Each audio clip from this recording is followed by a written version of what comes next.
Hello everyone, आज हम पढ़ने वाले हैं हमारा मैथ का चैप्टर 2 अर्थात नहीं 3 भुला गई थी। 3 पढ़ना है हमारा दो चर वाले रैखिक समीकरण को पढ़ना। आज हम देखेंगे कि इसमें जो हमारे क्वेश्चन होते हैं ये बोर्ड एग्जाम में कैसे आते हैं इस चैप्टर से। इससे रिलेटेड मैंने एक जो वीडियो हुआ था ना वो इंस्टा पे अपलोड किया था, अगर आपने नहीं देखा है तो प्लीज देख लीजिएगा। उसमें ना मैंने बस ये बताया था कि जो हमारे चैप्टर होता है ना, चैप्टर बहुत इंपॉर्टेंट है किसके लिए, हमारे बोर्ड एग्जाम के लिए। बोर्ड एग्जाम में भी किसके लिए, जो हमारे 6 नंबर के क्वेश्चन होते हैं जिसके लिए हम मेहनत करते हैं, उसके लिए जो हमारे चैप्टर होता है ये बहुत इंपॉर्टेंट होता है। इसके अलावा जो हमारा चैप्टर 13 होता है ना, अर्थात जो हमारा पृष्ठीय क्षेत्रफल और आयतन होता है, 13 नहीं 12 कुछ होगा, मतलब वो जो चैप्टर होता है ना बहुत इंपॉर्टेंट होता है हमारे बोर्ड एग्जाम के। जो हमारा 6 नंबर क्वेश्चन मतलब लॉन्ग टाइप क्वेश्चन होता है ना उसके लिए बहुत जरूरी होता है। तो इसको पढ़ना और उसको पढ़ना मत भूलिएगा। अगर उस पर आपको थोड़ा कमांड थोड़ा कम है ना तब भी चलेगा, लेकिन इस पर कमांड बहुत ज्यादा होना चाहिए, क्योंकि ये तो एक पहला तो बात है कि ये हमारे पहले चैप्टर के मतलब एकदम पास ही पड़ता है, पहला दूसरा तीसरा तीसरे स्टेप पे पड़ जाता है। तो ये कुछ ज्यादा ही इंपॉर्टेंट होता है हमारे बोर्ड एग्जाम के लिए। इसमें जब अपना अपना जो पेज होगा या फिर जो अपना बुक होगा, बुक का जब अपना पहला चैप्टर खोलोगे ना, पहला पेज फ्रंट पेज खोलोगे इस चैप्टर का, तो आप देखोगे कि वहां पर आपको 3 हेडिंग देखने को मिलेगी, मतलब 3 टॉपिक देखने को मिलेगा। उसमें पहला आपको कहेगा कि समांतर रेखाएं हो, प्रतिच्छेदी रेखाएं हो और संपाती रेखाएं हो, तो उनका मानक रूप क्या होता है और हल क्या होता है। अब देखिए यहाँ पर समांतर रेखाएं होती क्या है, आपने पढ़ा होगा कि समांतर रेखाएं वे रेखाएं होती हैं जो एक दूसरे को कभी नहीं काटती हैं। अनंत पर चल जाए तब भी वो एक दूसरे को नहीं काटती हैं, लेकिन उनके जो बीच की दूरियां होती हैं सदैव बराबर होती हैं, जिसके कारण वे अनंत तक भी एक दूसरे को नहीं काटती हैं। और यहाँ पर आपने ये भी पढ़ा होगा कि जो प्रतिच्छेदी रेखाएं वे रेखाएं होती हैं जो एक दूसरे को काटती हैं, या फिर जिस बिंदु पर काटती हैं उस बिंदु को हम क्या कहते हैं, प्रतिच्छेदी बिंदु कहते हैं, और इन रेखाओं को प्रतिच्छेदी रेखा कहते हैं। संपाती रेखाएं क्या होती हैं, तो एक ही रेखा पर पाए जाने वाले बहुत सारी रेखाओं को हम संपाती रेखाएं कहते हैं। ये बस हमारा इसका परिभाषा हुआ। अब हम देखते हैं कि इसका मानक रूप क्या होता है। अब देखिए आपने यहाँ पर देखा है कि जो हमारी समांतर रेखाएं होती है ना ये एक दूसरे को कभी नहीं काटती हैं, ये एक दूसरे को कभी नहीं काटती हैं। इसके अलावा इनके जो पाए जाने वाले बीच की जो दूरी होती है सदैव बराबर होती है। अब मान लीजिए किसी के पास बीच झगड़ा हुआ, अब मान लीजिए गांव से हो या फिर शहर से हो, अब किसी के बीच झगड़ा हुआ, अब दोनों का मुंह इधर, एक का मुंह इधर है और एक का मुंह इधर है, तो वो दूसरे से कभी अटैच होंगे नहीं ना होंगे। जब झगड़ा हुआ है तो ये एक दूसरे से अटैच हैं, अटैच होंगे ही नहीं, मतलब बस दूर दूर रहेंगे। वैसे यहाँ पर समांतर रेखाएं होती हैं। यहाँ पर आप देख रहे हो कि ना कि यहाँ पर ये एक दूसरे से कभी टच होती ही नहीं है। या अगर मान लीजिए अगर ये इतनी सी दूरी पर है ना तो ये इतनी दूरी पर बने रहेंगे, मतलब ये कभी टच नहीं होंगी। जब टच नहीं होंगी तो इसका कोई हल ही नहीं होगा। अब मान लीजिए कि जब अब मान लीजिए कि अब जो दो लोग हैं अब उन लोग का मुंह हमेशा उल्टा रह रहा है, एक का मुंह उधर एक का मुंह उधर, वह एक दूसरे से कभी मिलना चाहते ही नहीं, तो उनके बीच कोई हल होगा, उनके बीच कोई सुलह होगा कि उन दोनों के बीच जो झगड़ा है वो खत्म कर दिया जाए, नहीं हो पाएगा। वैसे यहाँ पर जो समांतर रेखाएं होती है, समांतर रेखाएं एक दूसरे से जब कभी मिलती ही नहीं है तो इनका जो हल होता है, अर्थात इनका जो हल होता है इनका कोई हल नहीं होता है, मतलब इनका एक भी हल नहीं होता है। तो ये जो इसका जो आंसर होता है ना, जो हमारी समांतर रेखाएं होती है, समांतर रेखाओं का कोई हल नहीं होता है। यहाँ पर आपने देखा कि जो हमारी प्रतिच्छेदी रेखाएं बोल रही थी ना, एक दूसरे को क्रॉस कर रही थी बस एक बिंदु पर। यहाँ पर क्या कर रही थी, ये एक दूसरे को बस क्रॉस कर रही थी एक बिंदु पर, इसलिए बस ये एक जगह कर रही है ना, तो इनका जो हल होता है बस एक होता है, अर्थात अद्वितीय होता है। अद्वितीय मतलब यूनिक, जो ब्रह्मांड में बस एक मात्र, उसे हम कहते हैं यूनिक अर्थात अद्वितीय। तो यहाँ पर आप देख रहे हो बस एक ही बार टच कर रही है आप, क्योंकि यहाँ जा रही है यहाँ जा रही है, तो जब क्रॉस कर रही है तो क्रॉस करने के बाद बस ये एक जगह पे टच होती है। यहाँ पर समांतर है तो समांतर में कभी टच नहीं होती है, इसलिए इनका जो हल होता है ये कोई हल नहीं होता है। लेकिन जो हमारी प्रतिच्छेदी रेखाएं होती है, प्रतिच्छेदी रेखाएं एक दूसरे को एक जगह टच करती हैं, इसलिए इनका जो हल होता है यह बस एक अद्वितीय होता है।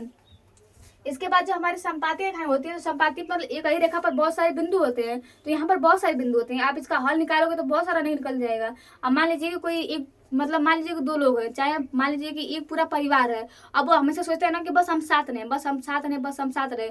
तो अगर मान लीजिए उनके बीच कोई झगड़ा हो गया, अब मान लीजिए कि एक का, अब मान लीजिए पूरा परिवार है, एकदम आराम से सुनिए। अब मान लीजिए पूरा परिवार, अब वो हमेशा सोचता है ना कि मैं अब हम लोग एकदम हमेशा साथ रहेंगे। अब थोड़ी मोड़ी मन मुटाव हो गया ना तब भी लोग सोचेंगे ना चलो रहना ही ना है, मतलब उनका कैसे भी हल करके ना उनका जो परेशानी या परेशानी को सॉल्व किया जा सकता है। यहाँ पर एक ही रेखा पर बहुत सारे बिंदु है, मतलब इनके बहुत से हल है, इनको कैसे भी करके इनको हम सुलझा सकते हैं। इसलिए इसका जो हल होता है ये अनेक होता है। समांतर में हमारा एक भी नहीं होता, क्योंकि उनका मुंह जो होता है हमेशा उल्टा ही रहता है, उनका जो मुंह होता है हमेशा उल्टा ही रहता है, तो इसलिए उनका कोई हल नहीं होता है। एक का मुंह इधर रहेगा तो एक का मुंह इधर, ये तो नाक है ना। और जो प्रतिच्छेदी होता है, प्रतिच्छेदी बस एक बार टच होता है, इसलिए जो इसका हल होता है यह बस एक होता है। और जो हमारा संपाती होता है, संपाती में हमेशा बस हल ही होता है, इसलिए इसका जो हल होता है ये हमारा अनेक हल होता है। इसके बाद आता है कि ये क्या है, यहाँ पर आप समझ रहे हो ना, यहाँ पर आप देख रहे हो कि E1/E2 equal B1/B2 equal C1/C2 दिख रहा है ना। A1/A2 equal B1/B2 equal C1/C2, ये सब का है। तो इसको देखने के लिए बस ये देख लीजिए, मान लीजिए कि रेखाएं कहाँ है, समांतर है। इस रेखा को मान लीजिए आप A और इस रेखा को मान लीजिए आप B। अब देख रहे हो कि ये दोनों रेखाएं ना बराबर है, ये और भी जो है बराबर है, इसलिए जो समांतर रेखाएं होती है, समांतर रेखाओं का जो मानक रूप होता है ये होता है A1/A2 इक्वल B1/B2। और आप यहाँ पर देख रहे हो ना कि यहाँ पर कोई CU नहीं है, यहाँ पर आपको तीसरी रेखा दिख रही है, नहीं दिख रही है ना, तो याद रखिएगा कि यहाँ पर डज नॉट इक्वल होता है C1/C2। मतलब जो A1/A2 होता है ये बराबर होता है B1/B2 के, लेकिन बराबर नहीं होता है C1/C2, क्योंकि इसमें C है ही नहीं। ये याद करने का एक ट्रिक है, ठीक। अब देखिए यहाँ पर हमारा क्या है, प्रतिच्छेदी। आप देख रहे हो कि ये प्रतिच्छेदी है ना, ये जो दूसरे को काट रही है, ये दूसरे को काट रही है, मतलब ना इनमें बहुत ज्यादा झगड़ा चल रहा है, ये दोनों को काट रही है, बहुत ज्यादा झगड़ा चल रहा है। इसमें कर रही है तू इधर अबू तो हम इधर रह, मतलब ये दोनों बराबर नहीं है। जो प्रतिच्छेदी है, प्रतिच्छेदी बराबर नहीं है, अर्थात जो हमारा ए है ये बी की इक्वल नहीं है। इन दोनों में हमेशा लड़ाई होता रही, बस क्रॉसिंग आती है, बस क्रॉसिंग। तो याद रखिएगा इसका मानक रूप होता है, इसमें चूंकि इसमें क्या है, बस क्रॉसिंग है, ना ए के बराबर, ना ए बी के बराबर है, ना बी ए के बराबर है, इसलिए जो इसका मानक रूप होता है ये हमारा होता है A1/A2 does not equal B1/B2। और इसमें भी CU नहीं है, इसका भी कर दीजिए, डज नॉट इक्वल C1/C2, क्योंकि हमारा समांतर हुआ या फिर प्रतिच्छेदी हुआ, इन दोनों में हमारा C होता ही नहीं, तो C का तो हमारा कॉन्सेप्ट ही डिलीट हो गया है। इसलिए A1/A2 does not equal B1/B2 does not equal C1/C2। इन दोनों में क्रॉस रहता है, हमेशा झगड़ा करते रहते हैं, इनका कुछ मानक अनुरूप नहीं होता है। ये बस कहते हैं कि तू उधर रह हम उधर रह, बस पूरी में है, तू उधर अब हम उधर, अब हमसे तो ऐसे मतलब नहीं के, तू अपन काम कर हम अपन काम करो। तो इसमें ए और बी का होते हैं बराबर नहीं होते, इसलिए A1/A2 does not equal B1/B2 और C होता ही नहीं, तो डज नॉट इक्वल C1/C2। अब हमारा आता है संपाति। संपाति मतलब सब सम्मिलित होते हैं, सबका माइंड सेट होता है कि हमें साथ रहना है, तो बस साथ रहना है, हम सब एक दूसरे के बराबर रहेंगे, ना आप हमारा एक हक लोगे ना हम आपके हक लेंगे। जब कोई किसी का हक मारेगा ही नहीं, झगड़ा होगा ही नहीं, मतलब इनमें हमेशा सुलह रहती है, इनमें झगड़ा वगड़ा नहीं होता है। अर्थात जो A1/A2 होता है ये इक्वल होता है B1/B2 के और इक्वल होता है C1/C2 के। कहाँ से, बहुत सारे मेंबर है, अब कितने मेंबर है, D भी हो सकता है, E भी हो सकता है, F भी हो सकता है, बहुत सारे मेंबर हो सकते हैं, इनमें कोई झगड़ा वगड़ा नहीं होता है। इसलिए जो इसका मानक होता है ये हमारा होता है A1/A2 इक्वल होता है हमारा B1/B2, और इसके अलावा भी ये इक्वल होता है C1/C2। समझ आ गया ना। अब मैं आपसे पूछूं कि बताइए जो हमारी समांतर रेखाएं होती हैं, समांतर रेखाओं का मानक रूप क्या होता है, तो आप क्या कहोगे। समांतर रेखाएं बस यहाँ में ए भी बराबर होती है, तो A1/A2 इक्वल होता है B1/B2 के, डज नॉट इक्वल होता है C1/C2 के। और जो हमारी प्रतिच्छेदी होती है पहले ही क्रॉस कर देती है, तो इनमें कोई बराबर नहीं होता है। A1/A2 डज नॉट इक्वल होता है B1/B2, डज नॉट इक्वल होता है C1/C2। और संपाति में सब बराबर रहती हैं, तो A1/A2 इक्वल होता है B1/B2 इक्वल होता है C1/C2 के। ये हमारा क्या हुआ, फर्स्ट कॉन्सेप्ट हमारा कंप्लीट हुआ। जब मैं क्लास 10th में थी ना, तो मुझे ये बहुत दिक्कत होता है, मतलब इसे ना सॉल्व करने में मैंने शुरू में इस पर ध्यान नहीं दिया था, लेकिन जब बाद में क्वेश्चन लगाती थी ना, तो थोड़ा बहुत फंसते थे। इसलिए आपको बता रही हूँ, आप इस पर मत फंसिएगा, ये मेरे द्वारा बनाया गया ट्रिक था, इसको मैंने ऐसे याद किया था, इसलिए मैंने आपको भी बता दिया, ठीक। और ऐसे आप ना कभी भूलोगे नहीं, क्योंकि हमें पता है कि आप मान लीजिए झगड़ा वगड़ा होगा तो सबका मुँह इधर उधर होगा, कबुट्टा छुछोंगे ना होंगे, ठीक। अब देखिए इसको सॉल्व कैसे करते हैं। तो यहाँ पर जो हमारा पहला क्वेश्चन दिया है ना, कि मान लीजिए कि समीकरण एक है, और मैंने जब आपको पढ़ाया था चैप्टर 1 या चैप्टर 2, तो उसमें मैंने बताया था कि बहुपद और जो हमारा समीकरण होता है उसमें बहुत अंतर होता है। तो आपने देखा था कि जो हमारा बहुपद होता है ना, बहुपद में इक्वल में 0 नहीं होता है, लेकिन जो हमारा समीकरण होता है, समीकरण में इक्वल में हमारा 0 होता है। मतलब कहीं भी आपको दिख जाए ना कि अगर आपको एक पद दिया हुआ है, पद के बराबर हमारा 0 दिया है, तो वो हमारा समीकरण है। लेकिन बस हमारा कॉमन पद दिया होता है ना, अगर इक्वल में 0 नहीं होता है, तो वो हमारा होता है बहुपद। आप देखो यहाँ पर आपका समीकरण नंबर 1 क्या है, समीकरण नंबर 1 है कि 3x - y + 8 = 0। अगर आप यहाँ पर इसको देखिए, समीकरण को उतार लीजिए, यहाँ पर नॉर्मली क्या कीजिए, आपको समीकरण को उतार लीजिए। आपका समीकरण नंबर 1 क्या है, ये हमारा है 3x - y है, 3x - y है + 8 इक्वल का है 0 है, + 8 इक्वल 0 है। समीकरण आपका 2 क्या है, ये हमारा है 6। देखिए ये समीकरण 1 है और ये समीकरण 2 है, कितना है, 6x है -py है और इक्वल 16 है। इसको सॉल्व करने से पहले ना बस आप पहले इतना उतार लीजिए, इसमें से आप a, b और c को फाइंड कर लीजिए। यहाँ पर हमारा a क्या होगा, यहाँ पर a1 क्या हो जाएगा, हमारा 3 हो जाएगा, x का गुणांक क्या है, 3 है। अब देखिए यहाँ पर जो हमारा b1 है, मतलब y का गुणांक क्या है, तो -1 है, तो यहाँ पर आप -1 को कर लीजिए, क्योंकि जो हमारा y है, y का गुणांक 1 है और y से पहले हमारा माइनस है, इसलिए जो हमारा इसका b1 का मान होगा ये -1 होगा। अब यहाँ से आप C1 निकालिए, 7 बराबर कितना हो जाएगा 8 हो जाएगा। अचर पद क्या है हमारा 8 है। अब इसमें से निकालिए, यहाँ पर हमारा A2 कितना हो जाएगा तो हमारा 6 हो जाएगा। जो हमारा B2 हो जाएगा ये हमारा -P हो जाएगा। और यहाँ पर जो हमारा C2 होगा ये हमारा अचर पद कितना होगा 16 होगा। अब क्या कर रहा है कि इतना आपको समीकरण दे दिया, समीकरण हमने उतार लिया, इसमें से हमने A B C का मान दोनों में से हमने फाइंड कर लिया। अब कह रहा है कि संपाती रेखाएं क्या है हमारे संपाती है, संपाती रेखाएं निरूपित करना है। रेखाएं क्या है संपाती है, संपाती का मानक रूप क्या होता है। यहाँ पर हमें क्या करना है, जो हमारा P दिया है ना P के मान को फाइंड करना है। यहाँ पे जो हमारा -P दिया है बस P के मान को फाइंड करना है। रेखाएं क्या दिया है हमारे संपाती दिए है, तो संपाती का मानक रूप क्या होता है, मतलब सब बराबर हुआ था। A1/A2 इक्वल होता है B1/B2 इक्वल होता है C1/C2। बस रख दीजिए। देखिए A1 क्या हो जाएगा हमारा A2, A1/A2 equal B1/B2 equal हो जाएगा हमारा C1/C2।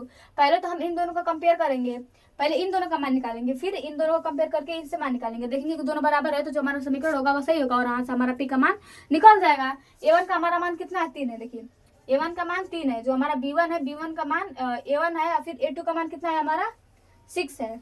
इक्वल हो जाएगा B1 का मान कितना है -1 है, जो हमारा B2 है, B2 का मान कितना है हमारा -P है। और इक्वल C1 का मान कितना है हमारा 8 है और C2 का मान कितना है 16 है। हो गया ना। देखिए यहाँ से माइनस माइनस कट जाएगा। पहले आप इन दोनों कंपेयर कर लीजिए तो क्या हो जाएगा हमारा 3/6 इक्वल 1/P। 3 गुणा हो जाएगा तो देखिए ये कटेगा भी, 3 एक 3, 3 दूना के 6, 3 गुणा कर लीजिए तो P1 P एक P और 2 गुणे 1, मतलब यहाँ से आपका P का मान कितना निकल जाएगा 2 निकल जाएगा। यहाँ आपने A और B का कंपेयर कर दिया। अब आप B और C का कंपेयर कर दीजिए। B और C का कंपेयर करोगे तो अब क्या हो जाएगा, यहाँ पर हो जाएगा हमारा 1/P इक्वल 8/16। 1/P बराबर हो जाएगा, पहले इन दोनों का कीजिए उसके बाद आप फिर इन दोनों कर दीजिए। 1/P हो जाएगा बराबर हो जाएगा 8/16 के। यहाँ से भी कटेगा 8 एक 8, 8 दूना के 16, मतलब 1/P इक्वल हो जाएगा 1/2 के। 3 गुणा कर दीजिए, 2 इक्वल का हो जाएगा हमारा P हो जाएगा। अब देख रहे हो कि यहाँ पर ना आपने जब दोनों का कंपेयर किया तो आपने पाया कि यहाँ पर जो हमारा P का मान था ये 2 था और यहाँ पर भी ना P का मान 2 था। भोजपुरी में पी के मतलब ड्रिंक होता है, तो यहाँ पर कहते कहते ना याद आ गया। ठीक, देखिए यहाँ पर भी P का मान कितना है 2 है और यहाँ पर भी हमारा P का मान 2 है, अर्थात ये हमारा जो समीकरण सही है। यहाँ पर जो हमारा P का मान हो जाएगा ये हमारा कितना होगा 2 होगा। ये हमारा हुआ क्वेश्चन नंबर 1। अब हम देखते हैं कि जो हमारा क्वेश्चन नंबर 2 है ना, क्वेश्चन नंबर 2 कहता क्या है। देखिए अब यहाँ पर क्वेश्चन नंबर सॉल्व कीजिए। दूसरा कहता है कि अगर 3x + 2py = 2 हो और यहाँ पे 2x + 5y + 1 = 0 हो तो रेखाएं समांतर हो। यहाँ पर कह दिया है कि आपको देखिए समीकरण दिया है 2py, मतलब यहाँ से आपको p के मान को फाइंड करना है। लेकिन यहाँ पर आपको बाधा दिया है कि जो हमारा ना रेखाएं ये समांतर है, समांतर फार्मूला लगा दीजिएगा, आपका आंसर हो जाएगा। देखिए पहला तो हमारा पहला समीकरण क्या है 3x है, 3x + 2py। समीकरण क्या है 3x + 2py। यहाँ पे दिख रहा है ना, मतलब छोटा छोटा लिखी होंगे अट जाएगा फिर भी नहीं हटा है। ठीक, देखिए 3x + 2py इक्वल कितना है हमारा 0 है, इक्वल कितना है 2 है। समीकरण नंबर 2 कहता है कि मैं हूँ 2x + 5y + 1। यहाँ पर क्या हो जाएगा 2x + 5y + 1। ये हमारा समीकरण हुआ। यहाँ से A और B का मान फाइंड कीजिए। तो यहाँ पर A1 बराबर क्या हो जाएगा 3 हो जाएगा। जो B1 का मान होगा ये हमारा हो जाएगा 2p, बस y के गुणांक 2 और p दोनों है। यहाँ पे जो हमारा C1 होगा, C1 का मान कितना हो जाएगा 2 हो जाएगा। ये हमारा हो गया समीकरण 1 में हमने A B C को फाइंड कर लिया। अब समीकरण 2 में हम देखते हैं तो यहाँ पर जो हमारा A2 का मान होगा ना ये हमारा 2 होगा, जो हमारा B2 का मान होगा ये हमारा 3 होगा और जो हमारा C2 होगा, C2 का मान कितना होगा 1 होगा। और ना मतलब आपको बता रही हूँ आप लोग को, देखिए लोग को मतलब कोई था तो बोल रहा था ना, बोल रहे थे कि व्यूज जा ही नहीं रहा है, क्या करूँ। अब बताइए मेरा काम है पढ़ाना, अब व्यूज ना आए चाहे आए इसमें मेरी गलती है, मेरा बस काम है मेहनत करना ना, दूसरों से क्या लेना देना है। अब जिसको अच्छा लगेगा वो करेगा। अब कहने से क्या होता है, अब बार बार कहो कि लाइक कीजिए, शेयर कीजिए, कमेंट कीजिए, तो क्या मतलब है। अपना मान है, अपना काम है, मेहनत करते रहो और फल की इच्छा मत करो। भगवत गीता में कहा गया ना कि मतलब कर्म करते रहिए, फल की इच्छा मत कीजिए। वही कॉन्सेप्ट मेरा भी। अगर मान लीजिए मैं मेहनत कर रही हूँ तो नॉर्मल सी बात है कि ईश्वर हमें जरूर ना कहीं सफल करेंगे। तो सुनने में अच्छा नहीं लगता है कि इतना मेहनत करती फिर व्यूज नहीं आता है। तो कहने बात ना, अपना काम में मेहनत करना, आप लोग को पढ़ाना है और आप लोग बस अच्छे से अंक लाइए और कहिएगा कि हम भी किसी से पढ़े हैं। ठीक, देखिए यहाँ पर कितना हो जाएगा हमारा C2 कितना हो जाएगा हमारा 1 हो जाएगा। C2 का मान कितना है 1 है, जो हमारे B2 का मान 5 है, और जो हमारा A1 A2 का मान है 2 है। यहाँ पर A1 3 है, जो हमारा B1 है ये हमारा 2p है, और जो हमारा C1 है ये हमारा 3 है। अब मानक रूप का आपको क्या दिया, बाधक दिया है कि रेखाएं समांतर हो। अब समांतर रेखाओं का मानक रूप क्या होता है, दोनों बराबर होती है, मतलब A और B बराबर होती है। इसका जो मानक रूप होता है ये हमारा होता है A1/A2 इक्वल होता है B1/B2, लेकिन डज नॉट इक्वल होता है C1/C2 के। रख दीजिए, इन दोनों को कंपेयर कर दीजिएगा। A का मान कितना है, A1 का मान कितना है, हमारा 3 है। यहाँ पर A2 का मान कितना है, 2 है, ठीक। इक्वल हो जाएगा B1 का मान कितना है, 2p है, और जो हमारा B2 का मान है ये हमारा 3 है। देखिए अब 3 गुणा कर दीजिएगा, यहाँ पर क्या हो जाएगा, 3 3 9, साइंस काट दीजिए। देखिए 3 3 कितना हो जाएगा, 9 हो जाएगा। यहाँ पे कितना हो जाएगा, 2 दूना के 4, और p हो जाएगा। यहाँ से p का मान फाइंड करना है, तो p बराबर कितना हो जाएगा, 9/4 हो जाएगा। कॉन्सेप्ट खत्म ना, बस यहाँ पर a और b का मान आप फाइंड करना जानते होगे ना, और बस ये तीनों कॉन्सेप्ट याद रहेगा तो आपका पूरा चैप्टर हो जाएगा ऑब्जेक्टिव बेस में से आपका बन जाएगा, ठीक। इसके बाद देखिए हमारा तीसरा का कह रहा है कि इतना दिया है और इतना दिया है, इसको आपको सॉल्व करना है। इक्वल 0, x + 2y + 3 = 0 और -3x - 6y + 1 को सॉल्व करना है। मतलब इस समीकरण को आपको देख के बताना है ना कि ये समांतर है कि प्रतिच्छेदी है या फिर इसके अनेक हल है, मतलब यह समपाती है। मतलब इसके आपको हल निकालना है कि इसके कितने हल हैं। तो इसका पहले कंपेयर कर लीजिए कि इसमें A कौन है, B कौन है और C कौन। उसके बाद आप मानक रूप को देख कर देखिएगा, अगर बराबर आ रहा है, अगर A1 = A2 आ रहा है, मतलब A1 और B1 बराबर आ रहा है, मतलब यहाँ पे A1/A2 इक्वल आ रहा है B1/B2 does not equal C1/C2 आ रहा है, तो ये हमारा रेखा समांतर हो जाएगी, अर्थात इसका कोई हल नहीं होगा। अगर यहाँ पर आप उसको रखोगे मान को, अगर A1/A2 equal not B1/B2 does not equal C1/C2 हो रहा है, तो वहाँ पर हमारे रेखा प्रतिच्छेदी, अर्थात इसका बस एक हल होगा और सब बराबर आ जाएंगे, तो क्या हो जाएगा, हमारा संपाती होगा, अर्थात इसके बहुत से हमारे अनेक हल होंगे। तो करके देखते हैं कि इसका आंसर क्या आता है, ठीक। देखिए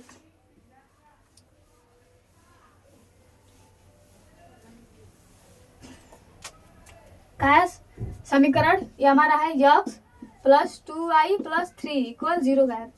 कितना है, x + 2y + 3 = 0 क्या है। समीकरण नंबर दूसरा का क्या है हमारा, तो ये है हमारा -3x - 6y + 1 = 0। इतना है ना, कितना है, देखिए x + 2y + 3 = 0। यहाँ पर क्या है, -3x - 6y + 1 = 0। x + 2y + 3 = 0 और -3x - 6y + 1 = 0। यहाँ से a का मान क्या हो जाएगा, A1 का मान कितना हो जाएगा हमारा, 1 हो जाएगा। x का गुणन कितना है, 1 है। यहाँ पर B1 का मान कितना हो जाएगा हमारा, तो 2 हो जाएगा, और C1 का मान कितना हो जाएगा हमारा, 3 आ जाएगा। यहाँ से कीजिएगा तो यहाँ पर A2 का मान कितना हो जाएगा हमारा, -3 आ जाएगा। x का गुणन यहाँ से B2 का मान कितना हो जाएगा हमारा, -6 हो जाएगा, और C2 का मान कितना हो जाएगा हमारा, 1 हो जाएगा। अब देखिए यहाँ पर A1/A2 कीजिए, A1 का मान कितना है हमारा, देखिए पहले रख लीजिए। देखिए यहाँ पे 1/A1/A2 3 हो जाएगा। अब इसमें कोई भी समीकरण लगा दीजिए, देखिए फिर यहाँ पर कर दीजिएगा। अगर आप A1, देखिए A1/A2 हो गया, B1/B2 कीजिए। B1 का मान इतना है, अभी कुछ लगाई होगा ये मत, देखिए बस B1 का मान कितना है, 2 है, और यहाँ पर B2 का मान कितना है हमारा, 6 है। B2 का मान कितना है, -6 है। यहाँ पर कितना है, -3 है ना। यहाँ पर देखिए A1 का मान 1 है, A2 का मान है -3। यहाँ पर B1 का मान कितना है हमारा, 2 है, और जो हमारा B2 का मान है ये हमारा है -6। यहाँ पर C1 का मान कितना है, 3 है, और जो हमारा C2 का मान है ये 1 है। देखिए ये अगर ये आप कर रहे हो तो यह ऊपर चल जाएगा, मतलब माइनस को ऊपर कर दीजिए तो -1/3 हो जाएगा। इसको माइनस ऊपर कर दीजिए, कटेगा भी। देखिए 2 × 2 = 6, मतलब -1/3 हो जाएगा, और यहाँ पर क्या हो जाएगा हमारा 3/1। आप देख रहे हो कि ये दोनों बराबर है, लेकिन ये का है एक दूसरे से बराबर नहीं है। मतलब A1/A2 इक्वल है B1/B2 के, लेकिन डज नॉट इक्वल है C1/C2 के। यहाँ पर A और B बराबर है, लेकिन C हमारा बराबर नहीं है। इसका अर्थ क्या होगा कि रेखाएं समांतर है, अर्थात इनका कोई हल नहीं है। यहाँ पर A और B बराबर है, A1/A2 इक्वल है B1/B2, लेकिन जो हमारा C है C इक्वल नहीं है, अर्थात यहाँ पर जो रेखाएं है समांतर है, और समांतर का कोई हल नहीं होता है। तो इसका आंसर होगा कि यहाँ पर इसका कोई हल नहीं है, इसका कोई हल नहीं है। इसके बाद हम समीकरण 4 को सॉल्व करते हैं। देखिए समझ में आ रहा है ना, बस आप पहले E और B को कंपेयर कर लीजिए, उसके बाद कीजिएगा सॉल्व। अब देखिए फिर इसके बाद हमारा समीकरण क्या है, समीकरण कह रहा है कि मैं हूँ x - y = 8।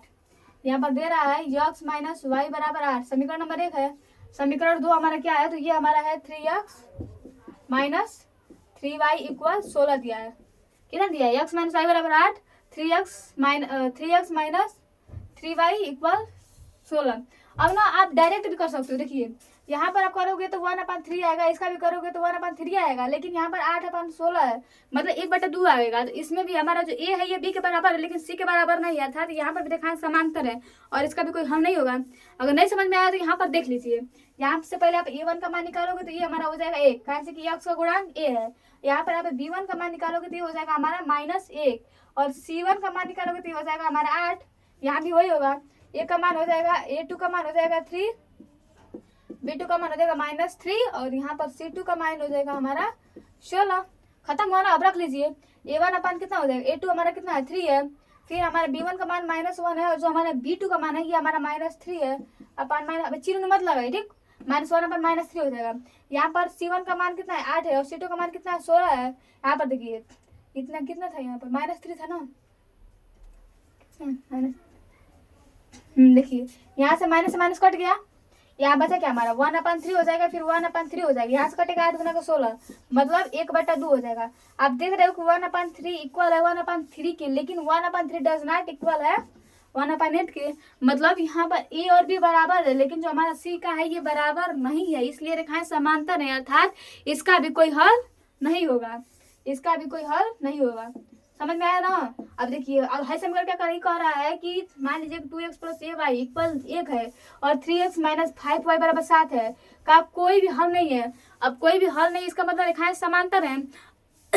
अब समांतर है तो समांतर का मानक रूप क्या होता है, तो ये हमारा होता है a1/a2 इक्वल होता है b1/b2 डज नॉट इक्वल होता है c1/c2 के। मतलब जैसे हमने इसको सॉल्व किया था ना, यहाँ से हमने t का मान निकाला था, वैसे ही अगर आप इसको सॉल्व करोगे तो आपको आपका यहाँ से a का मान निकल जाएगा, ठीक। तो सॉल्व कर लीजिएगा, अगर नहीं तो देख लीजिए। करना क्या है, अगर टाइम आपका खराब हो रहा है वो एज अ होमवर्क कि 2x + ay = 1 है और 3x - 5y = 7 है, तो वहां से आपको e का मान फाइंड करना है, और आपको बाध्यता दिया है कि ये रेखाएं का है समांतर, अर्थात इसका कोई हल नहीं है, रेखाएं समांतर हैं, बस मानक रूप रखिएगा और a1 b1 c1 या a2 b2 c2 का मान निकाल लीजिएगा और वहां पर रख दीजिएगा। किसका मानक रूप होता है a1/a2 equal b1/b2 does not equal होता है c1/c2 के। दोनों का ए और बी का कंपेयर कर दीजिएगा, वहां से आपका ए का मान निकल जाएगा, ठीक। अब देखिए इसके बाद क्या आ रहा है कि इसको आप ना इसमें देखिए ये आपको पांचवा दिया है कि x/a equal y/b ax + by equal a² + b² में y का मान आपको निकालना है। मतलब आपको ये समीकरण दिया हुआ, इस समीकरण में आपको y का मान निकालना हुआ। इसके लिए आप प्रतिस्थापन विधि का प्रयोग कीजिएगा, ये सभी जो क्वेश्चन होंगे बहुत इजीली आपके सॉल्व हो जाएंगे, ठीक।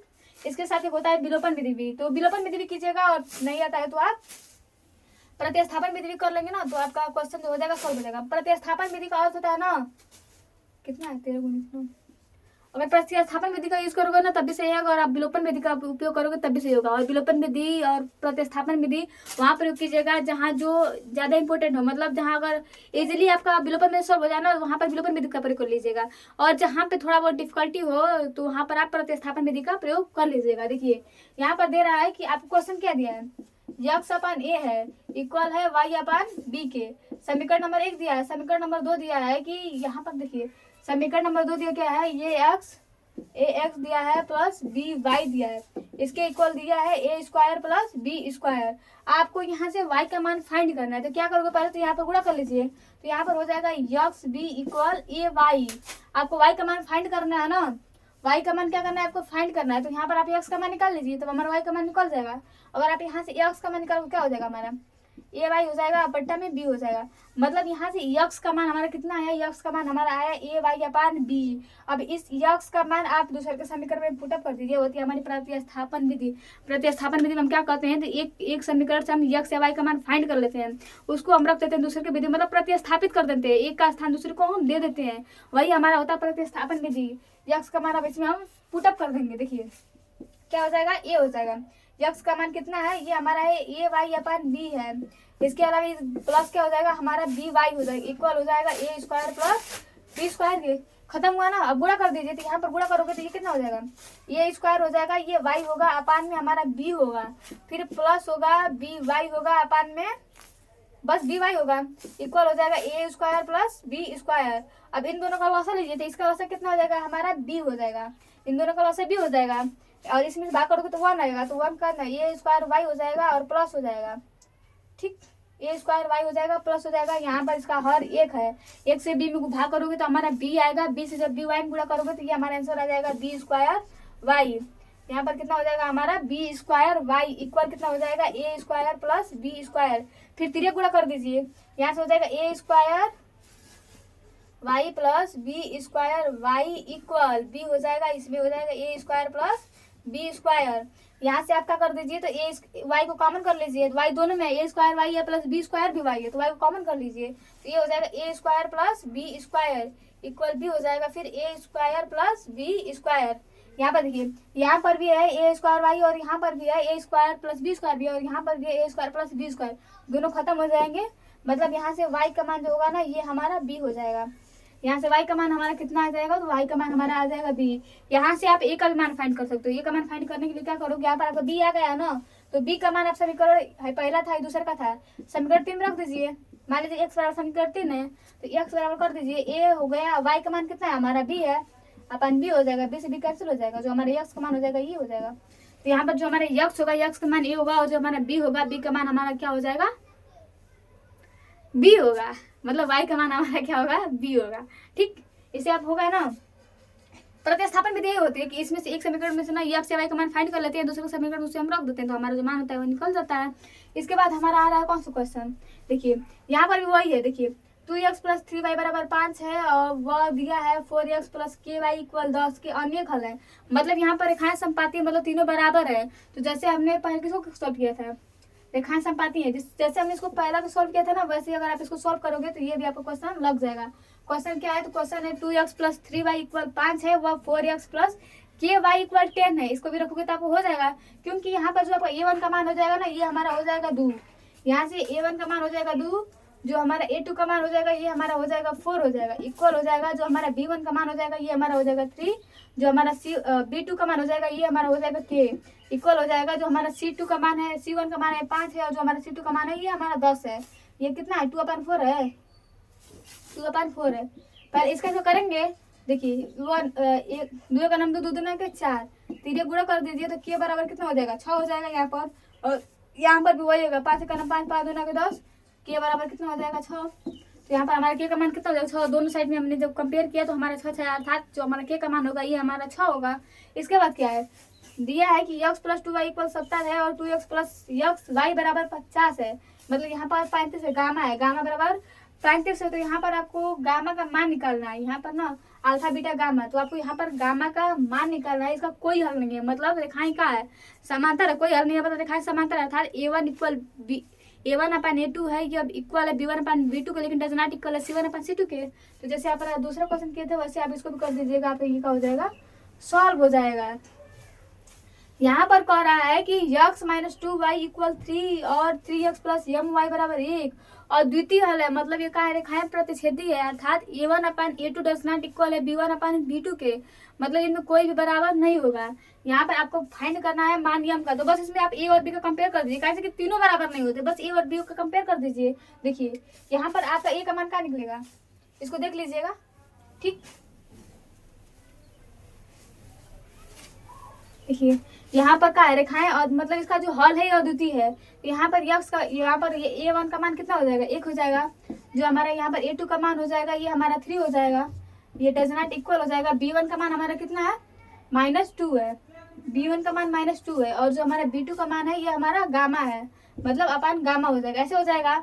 अब देखिए 2 3 6 -6 डज नॉट इक्वल गामा, मतलब जो हमारे यहाँ पर गामा का डज नॉट इक्वल गामा का मान होगा ये हमारा कितना हो जाएगा -6 हो जाएगा, डज नॉट इक्वल -6। ऐसे इसको क्या करते हैं हम सॉल्व करते हैं, जो गामा होगा ये डज नॉट इक्वल होगा -6 के, मतलब जो हमारा यम होगा यम का जो मान होगा ये हमारा यही होगा। कौन सा निकालना था इसको तो मैंने आपने कहा था ना, मतलब यहाँ पर हमें यम का मान निकालना है, तो यहाँ पर क्या हो जाएगा हमारा यम, यहाँ पे क्या हो जाएगा हमारा यम हो जाएगा। ए का मान हमारा कितना है 1 है, जो a2 का मान है ये हमारा 3 है, a1 का मान 1 है, a2 का मान 3 है, जो हमारा B1 है, B1 का मान -3 है, और जो B2 का मान है ये हमारा यम है। तो यम का मान फाइंड करना है, तो जो यम है डज नॉट इक्वल है -6 के। ये इसका क्या होता है, सोल्यूशन होता है। और वहाँ पर आपको ऑप्शन में दिया रहेगा -6। इसके बाद यहाँ पर ये दिया है कि x प्लस के वाई इक्वल है 1 के, और के एक्स प्लस वाई यह इक्वल है के स्क्वायर वाई के। अनेक हल होंगे, तो यहाँ पर आपको के का मान फाइंड करना है। ये थोड़ा डिफिकल्ट क्वेश्चन है, देख लीजिए कैसे इसको करेंगे। ठीक, वैसे डिफिकल्ट नहीं करोगे तो इजी है। यहाँ पर आप बोथ साइड कंपेयर कर देंगे बोथ साइड क्या कर देंगे, हम कंपेयर कर देंगे। इसके लिए क्या करेंगे, समीकरण हमारा क्या है, ये हमारा है ये एक्स प्लस के वाई इक्वल 1 है। समीकरण 2 क्या है, तो ये हमारा है के एक्स प्लस वाई इक्वल क्या है, हमारा के स्क्वायर है। एक्स प्लस के वाई इक्वल 1 है, और यहाँ पर के एक्स प्लस वाई इक्वल के स्क्वायर है, के स्क्वायर है। यहाँ पर A1 का मान हमारा कितना हो जाएगा, 1 हो जाएगा। जो हमारा B1 का मान होगा ये हमारा के हो जाएगा। जो C1 होगा, C1 का मान कितना हो जाएगा, हमारा 1 हो जाएगा। यहाँ पर A2 का मान कितना हो जाएगा, हमारा के हो जाएगा। जो B2 होगा, B2 का जो मान होगा ये हमारा y होगा। और जो हमारा C2 होगा, C2 का मान कितना हो जाएगा, ये हमारा हो जाएगा के स्क्वायर। A1 का मान 1 है, B1 का मान कितना है, के है। जो हमारा C1 है, C1 का मान 1 है। यहाँ पर जो हमारा A2 है, A2 का मान के है। जो B2 है, B2 का मान y है, y नहीं 1 है। B2 का मान कितना है, 1 है। और जो हमारे C2 का मान है के स्क्वायर, पहले कर दीजिए। तो पहले क्या हो जाएगा, A1 अपान A2 इक्वल हो जाएगा B1 अपान B2 इक्वल हो जाएगा हमारे C1 अपान C2 के। तो पहले A और B का कंपेयर कर दीजिए। A का मान A1 का मान कितना, 1 है। यहाँ पर जो हमारा A2 है, A2 का मान कितना है, हमारा के है, इक्वल हो जाएगा जो हमारा B1 है, B1 का मान कितना है, के है। और जो हमारा B2 है, B2 का मान कितना है, यहाँ पर 1 है। B2 का मान हमारा कितना है, 1 है। हो गया। ये इक्वल किसके है, C1 अपान C2 के। C1 का मान 1 है, और जो C2 का मान है ये हमारा के स्क्वायर है। यहाँ पर A1 का मान 1 है, A2 का मान के है, B1 का मान के है, और B2 का मान 1 है, C1 का मान 1 है, और C2 का मान के स्क्वायर है। पहले इसका कंपेयर कर दीजिए। तीन गुणा करिए तो क्या हो जाएगा, हमारा के स्क्वायर कितना हो जाएगा, इक्वल 1 हो जाएगा। यहाँ पर के स्क्वायर इक्वल 1 हो जाएगा। और यहाँ से के का मान कितना निकल जाएगा, हमारा √1 हो जाएगा। के का मान कितना हो जाएगा, √1 हो जाएगा। अर्थात के का जो मान होगा ये हमारा 1 होगा। यहाँ पर भी कीजिए तो देखिए के क्यों हो जाएगा। यहाँ पर देखिए पहले यहाँ से 1 है और यहाँ 2 है, तो 2 1 3 हो जाएगा। मतलब के स्क्वायर गुणे के इक्वल 1 गुणे 1। देन के पावर 3 इक्वल 1।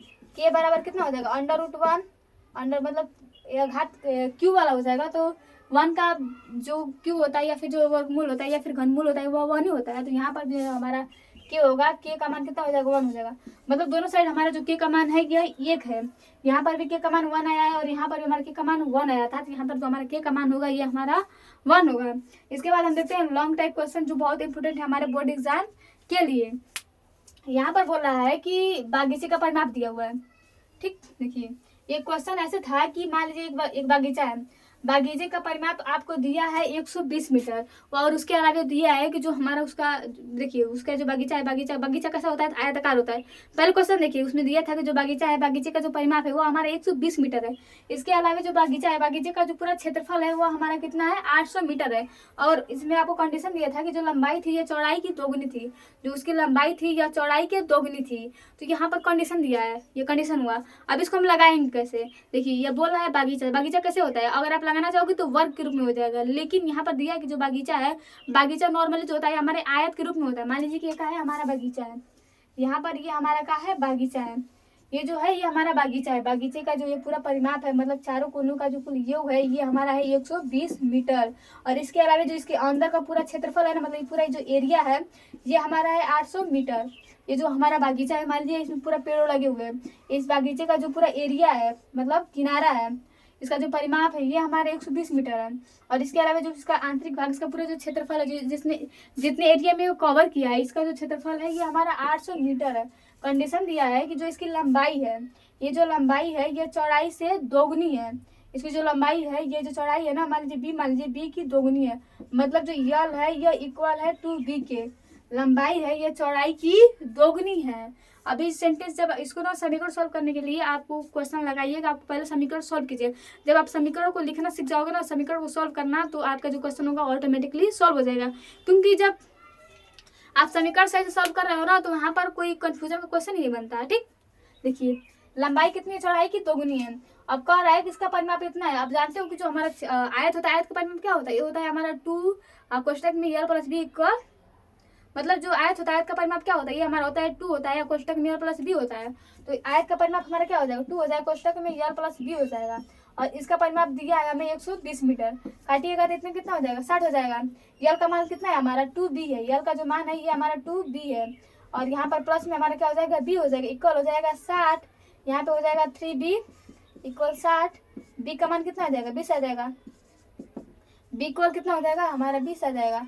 कहाँ से किधर गुणा में जाएगा तो भाग हो जाएगा, 30 से 60 कटाओगे तो 20 आ जाएगा। तो इसलिए जो हमारी इसकी चौड़ाई होगी ये हमारी होगी 20 मीटर। जो हमारी चौड़ाई होगी, चौड़ाई का जो मान होगा 20 मीटर होगा। हम बात करते हैं कि लंबाई का मान कितना होगा, तो जो लंबाई है चौड़ाई की दोगुनी है। यहाँ पे जो हमारी लंबाई है ये चौड़ाई की दोगुनी है, तो जो हमारा यल होगा ये 2 गुणे बी होगा। यहाँ पर दिख रहा है ना, जो बी का मान हो जाएगा ये 2 गुणे 20 हो जाएगा। मतलब जो हमारा यल का मान होगा ये 40 मीटर होगा। यहाँ पे जो हमारा इसकी चौड़ाई होगी, जो हमारा ये बागीचा दिया है ना, बागीचे की जो हमारी ये चौड़ाई होगी ये हमारे 20 मीटर होगी। और जो हमारी लंबाई होगी, लंबाई कितनी होगी हमारी 40 मीटर होगी। अब इसको देखिए, इसको आंसर कैसे पता करते हैं कि जो आंसर है सही है या गलत है। अगर आप इसका क्षेत्रफल निकालो, ये आपको क्वेश्चन दिया हुआ है ना, अगर आप इसका क्षेत्रफल निकालो तो क्षेत्रफल क्या बराबर क्या होता है, लंबाई गुणे चौड़ाई। अगर आप इसका क्षेत्रफल निकालोगे तो क्षेत्रफल का अर्थ क्या होता है कि लंबाई गुणे चौड़ाई। यहाँ पर लंबाई कितना दिया हुआ है, 40 दिया है, और जो चौड़ाई दी हुई है 20 दी हुई है। इसका आप गुणा करोगे तो जीरो तो डबल हो जाएगा, 4 दूनी 8 हो जाएगा, मतलब 8 से इसका क्या हो गया, क्षेत्रफल हो गया। 8 से आया ना। अब इसका आप एरिया निकालो, मतलब इसका परिमाप निकालो, तो परिमाप में भी रख दीजिए। क्या होता है हमारा 2 होता है, क्वेश्चन में यल प्लस बी होता है। 2 हो जाएगा, यल का मान कितना है हमारा 40 है, और बी का मान कितना है 20 है। 2 हो जाएगा और क्वेश्चन में 60 हो जाएगा, मतलब 120। ये हमारा क्या हुआ, इसका परिमाप हुआ। तो ऐसे में क्वेश्चन को आप देखते हो कि हमारा जो क्वेश्चन है ये सही है या गलत है। इसके बाद आ रहा है कि आप इसको सॉल्व कीजिए। तो यहाँ पर आपको कुछ नहीं करना है, बस यहाँ पर आपको समीकरण को सॉल्व करना है। यहाँ से आपको यक्स और वाई का मान फाइंड करना है। तो आशा करती हूँ कि आप कर लोगे, नहीं कर पाओगे तो देख लीजिए। यहाँ पर ना आप प्रतिस्थापन विधि का प्रयोग कीजिएगा, आपका जो क्वेश्चन होगा बहुत इजीली से सॉल्व हो जाएगा। यहाँ से आपको यक्स और वाई का मान फाइंड करना है। यहाँ से आपको यक्स और वाई का मान फाइंड करना है, ठीक। इसको देखिए,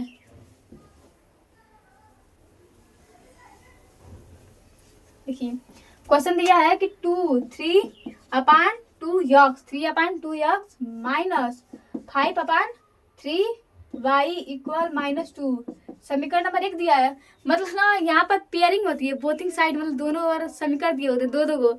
उसमें यक्स का मान इसमें रखिए चाहे इसमें रखिए, आपका आंसर आ सकता है।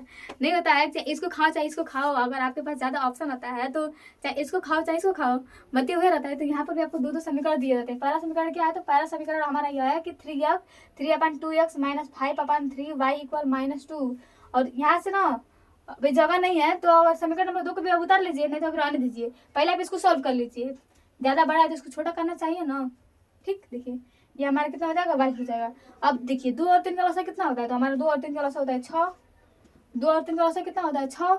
2 से करोगे 3 आ जाएगा, तो यहाँ पर हो जाएगा हमारा 9x होगा ना, माइनस यहाँ पर भी वही होगा, 3 2 आ जाएगा तो -10y हो जाएगा, इक्वल हो जाएगा हमारा -2। यहाँ पर करेंगे तो 9x -10y इक्वल -12।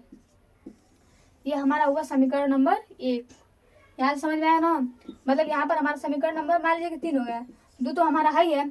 इसके बाद इसको भी आप सॉल्व कर लीजिए, तो x/3 प्लस y/6 इक्वल 13/6। 2 3 और 6 का लसा हमारा 3 होगा। यहाँ पर 2 से भाग में जाएगा तो यहाँ पर हो जाएगा हमारा 2x प्लस y इक्वल 13/6। दोनों हर में है तो 6 से 6 कट जाएगा, कटेगा ना। अब देखिए यहाँ से आप क्या कीजिएगा, देखिए 2x हो जाएगा प्लस y इक्वल कितना हो जाएगा हमारा 13। समीकरण नंबर 1 कितना है, समीकरण नंबर 2 हमारा इतना है। आप क्या कीजिए कि जो हमारा समीकरण 2 है, समीकरण 2 से आप x या फिर y का मान फाइंड कर लीजिए। यहाँ से इसका देखिए पहले देख लीजिए, सही है ना। यहाँ पर 2 और 3 का प्लस लोगे तो 6 होगा, 2 और 3 का प्लस लोगे तो 6 होगा, और 2 से 6 भाग दोगे तो आपका 3 आएगा। 3 से 3 गुणा करोगे तो 9x हो जाएगा, माइनस हो जाएगा।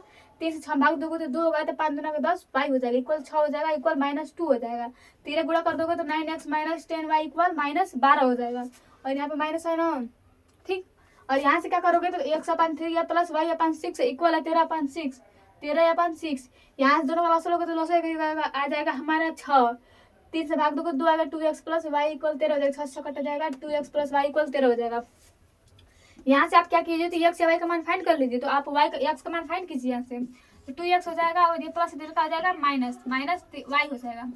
x बराबर क्या हो जाएगा 13 - y/6 2 समीकरण नंबर 3 मान लीजिए, और इसका मान समीकरण 1 में रखने पर x का मान कितना है 13 माइनस वाई है, 13 माइनस वाई है, x का मान कितना है 13 माइनस वाई है, अपन कितना हो जाएगा 2 हो जाएगा, माइनस कितना हो जाएगा हमारा 10y इक्वल माइनस 12, इतना होगा ना। देखिए कहाँ यहाँ से क्या हो जाएगा 13 नामा कितना होता है, गुणा कर लीजिए, 13 नामा कितना होता है 117 होता है ना, 13 नामा 117 माइनस 9y, फिर कितना हो जाएगा यहाँ पर 2 हो जाएगा अपान 10y इक्वल माइनस 12, यहाँ से होगा 117 माइनस 9y माइनस लॉस लीजिएगा तो माइनस कितना हो जाएगा 20y बराबर माइनस 12, ठीक।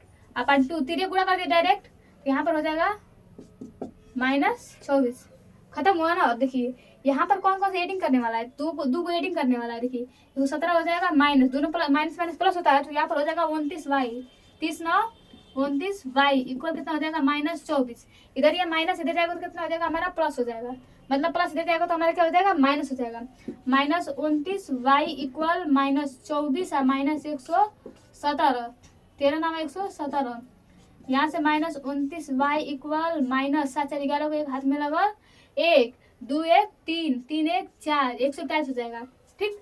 यहाँ से क्या हो जाएगा 127 हो जाएगा, 29y बराबर 127 और माइनस से माइनस कट जाएगा, यहाँ से करो कितने बार में आएगा 9 3 27, 3 बार में आएगा 7 9 63 7 3 21, मतलब कितने बार में जाएगा, गुणा करके देखिए कितना बार में जा रहा है 29 से 7 9 63, किसके पारा में एक आता है 3 9 27,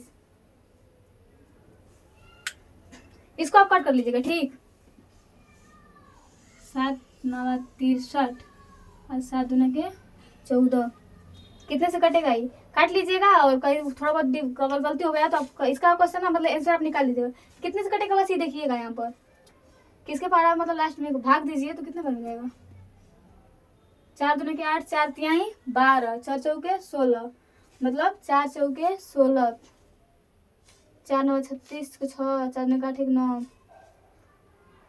9 81 8 9 72, कहीं गलती नहीं हुआ है, बस ये देख लीजिएगा। यहाँ पर देखिए 9x minus 10y equal minus 2 हो जाएगा, और यहाँ पर आप करोगे 13 से कट जाएगा, मतलब 2x plus y equal 13, 2x plus y equal 13, यहाँ से x का मान निकाला माइनस 13 माइनस वाई अपन 2, 9 से गुणा हुआ 13 नामा 117 माइनस 9y अपन 2 माइनस 20y, गुणा हो गया कितना हुआ 10 29 माइनस माइनस प्लस हो जाएगा, सही है। बस यहाँ से अपना यक्स का मान निकाल दीजिएगा, आपका जो आंसर होगा वो पूरी तरह से सही हो जाएगा। इसके बाद हम देखते हैं कि बस यहाँ से काट लीजिएगा, आपका यहाँ से यक्स का मान निकल जाएगा, और जब वाई का मान निकल जाएगा तो समीकरण 1 में रख दीजिएगा, आपका यक्स का मान निकल जाएगा, ठीक। अब इसके बाद देखते हैं कि हमारा उतार नहीं ना होगा, थोड़ा सा वीडियो पॉज करके उतार लीजिएगा, ठीक।